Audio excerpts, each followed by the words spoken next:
What's up? We're giving our instant reactions to the BYU Iowa State game. If you're here watching this, you're either an Iowa State fan who's here to gloat or BYU fan looking to commiserate a little bit. And so, welcome to Saturday's Warrior. We do a lot of Big 12 BYU coverage. We like to do these instant reactions after every game, win or lose. And tonight, actually, I'm recording this. We're in the fourth quarter on commercial, so I'm hoping I can bust out most of this before we get back to the action and we can finish out the game. I can get to bed a little bit earlier tonight. So before we do get into it, please be sure to like this video and subscribe to the channel. Helps a lot. We love it. And be sure to comment too. Let us know your impressions, your thoughts on the game and on the season so far, and what really BYU needs to do going forward. So let's get through my thoughts here. I've got several notes. And first of all, before we even get into football, I just want to talk about the black unis. Listen, it's well documented. I love the royal, and really I like the traditional, usually the white helmet, but really all the combinations, I prefer it. But I do like black once a season. I think that this is great, and they've done some cool things with it. This version, though, I don't know, with there's less royal on the helmet, and I don't know, it just didn't work as well for me. But again, I think the black unis are great once a season, really cool. I really liked it last year in the bowl game with the sailor hat, cougar on the logo. Let's see. This game in the beginning, despite those, early turnovers and just poor playing very early on, giving up 10 points, this really felt more like, we got the ball finally. It seemed like we'd settled in and scored, and this felt like it was going to be more like the Kansas game where, we turned it over early, but we're going to hang in there, and feels like you're always maybe just out of reach, but still hanging in there. I still felt like it obviously was going to be really tough for us to win, especially with how we have been playing, but really thought we could kind of stay in there and compete. Very disappointing.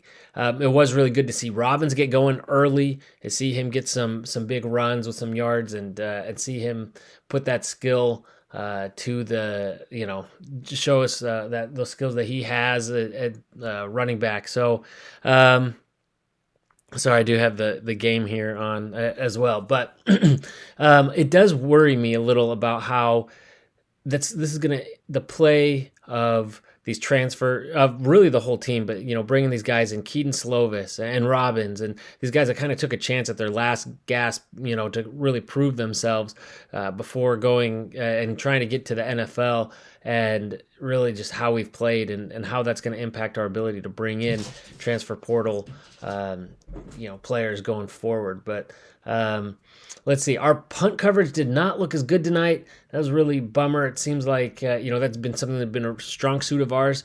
And we just really, good punts, but just hadn't really been able to get there to bring the guys down. Some poor coverage and obviously some big returns there. Let's see. Also, on the other side of special teams, it looks like we try to return every time. And we've had some that have, turned out well, at least gotten some yards and some great ones. One that should have been returned back for a touchdown last year. And so I wonder if that's strategic, like, hey, we need whatever we can to get this team going. But we've also had some, that have turned out to be turnovers or just really poor returns. So I think it's interesting. It really seems like every time we go for that. The missed face mask call was killer. That really stunk, because it really felt like that we were on the cusp that if we'd been able to score there, maybe that kind of keeps the game within reach, and that instead it just really started getting out of hand from there. And if I had, I really would have, the crowd kind of let the refs hear it at first, but I would have liked to just had them really lay into the refs, and keep that really loud and let them hear it for the rest of the game, or at least as long as they were in the game. But let's see. Oh boy, it just seems like they were able to score third down every time. Every time they get it, we'd get a couple good stops, maybe even tackle for a loss or at the line of scrimmage, and we'd look good. And then on third down, not only would they pick it up, it seems like they pick up big yards, and that's just killer and completely, especially when the offense struggles to stay on the field. just completely kills the defense. And, they're on forever and doing so many downs at the end of the game. That all I could say is that on the bright side is they kept giving up huge plays, but at least they were scoring quickly so they could get off the field, and maybe the offense could try to do something else. I don't know. It was disappointing. The whole thing's disappointing. That was obvious. So embarrassing to let this Iowa State team put up this many points. Yes, some was off turnovers, but 45 points. I mean, this is a team that struggled so much early on, and yes, they've started to figure things out. I mean, it's later in the season; they're putting it together, and Rocco Breck, is looking a lot better and looks like a very solid quarterback. But then again, everybody looks solid against BYU. I mean, everybody seems to have their best game, their best performance against us, which is just humiliating. Love to see the team kind of play with a little more pride.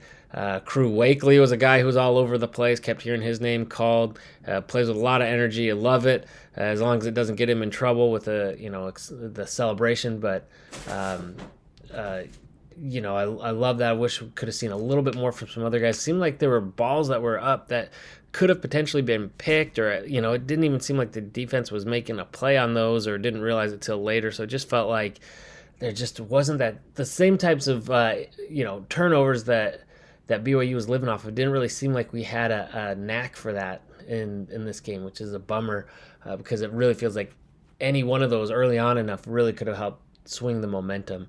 Why would it seem like only BYU was slipping? I mean, maybe Iowa State did too, but they were having bigger plays, so we didn't notice. But it felt like BYU they were slipping a lot, but I didn't really notice it with Iowa State.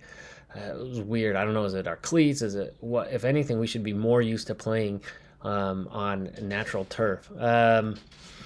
Let's see. Oh, Iowa State, just every time they got into a run in the least bit open, we could not bring them down. As soon as they were in the open, they were gone. And that's something that, I mean, yeah, the speed is there. I mean, like with West Virginia, it looks like they kind of plowed through us and then they'd go.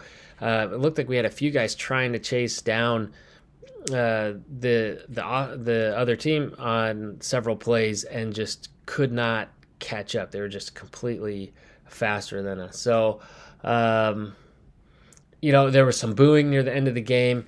I don't completely blame them. It was, some of it was a play calling or seemed like effort.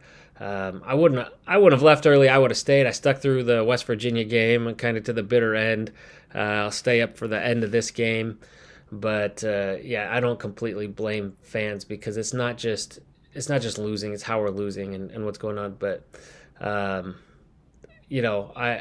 think, again, we knew this was going to be a tough year, so we can't be too angry. You just want to see the team go out there and make a good effort, start seeing some improvement, which is one of the things I think that people get frustrated about, is there doesn't seem like there's ever any improvement. But I do like what Retzloff is doing. He looks like, needs a few more reps out there, get comfortable. So I'm glad he's getting this time this year. We'll see if Slovis ends up back in. But I do feel hopeful with Retzloff going forward. I like a lot of what I see, even though it seems like he needs maybe a little fine-tuning.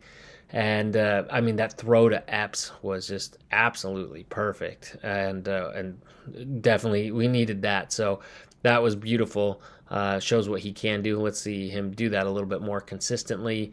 Isaac Rex breaking the record. Glad he was finally able to do that after he's had a very quiet season. So good for him. And then, on the late hit out of bounds, I love when Marion got up there, as long as he doesn't get flagged for it, but he kind of bumps the guy and goes up and kind of protects his quarterback.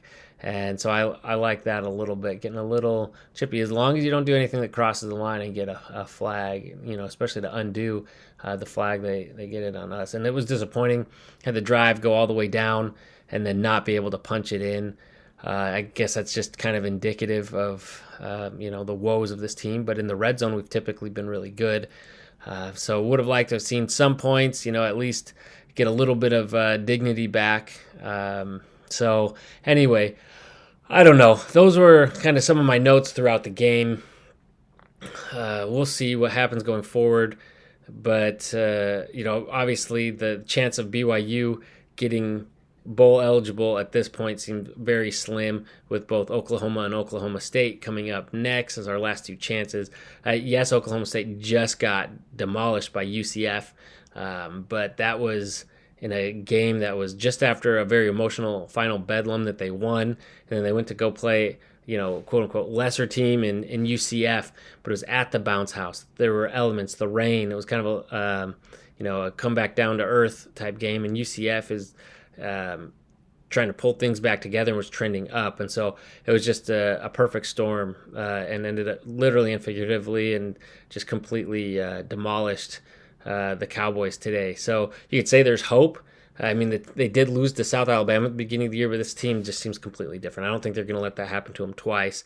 And Oklahoma seems pretty unlikely next week, too, even though it is at home and a night game. But look what happened at this night game. So, anyway, not super hopeful for that, but we're pretty much right where we expected to be this year, and just really hope we can grow on it, build on it going forward and get these guys some reps. So, anyway, gone way too long on a game that really shouldn't have that much to talk about. So, thank you for sticking with me. Please be sure to like and subscribe, and check us out as we come back throughout the week, do power rankings and our picks for next week, and again, our instant reactions. So thank you again, and as always, go Cougs.